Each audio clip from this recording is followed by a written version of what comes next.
আসসালামু আলাইকুম। রান্না করেছিলাম পোলাও, তাই ভাবলাম রেসিপিটা শেয়ার করি। প্রথমে চুলায় একটি হাঁড়ি বসিয়ে দিব।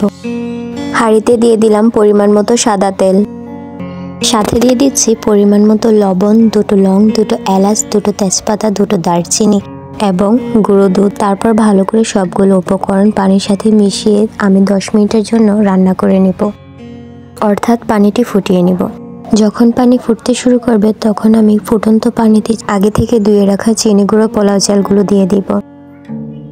তারপর 5 মিনিট ঢাকনা দিয়ে ঢেকে রান্না করে নেব। 5 মিনিট পর চালগুলোকে আবার একটু ভালোভাবে নেড়ে দেব। চাল আর পানি যখন শুকিয়ে সমান সমান হয়ে যাবে তখন এর সাথে আমি অ্যাড করে দিব 2-3টা পোলাও পাতা। পোলাও রান্না করার সময় পোলাও পাতা অ্যাড করার মূল কারণ হচ্ছে পোলাওতে যেন ভালো একটি স্মেল আসে। পানি যখন শুকিয়ে আসবে তখন এটাকে আমি 10 মিনিটের জন্য দমে দিয়ে দিব।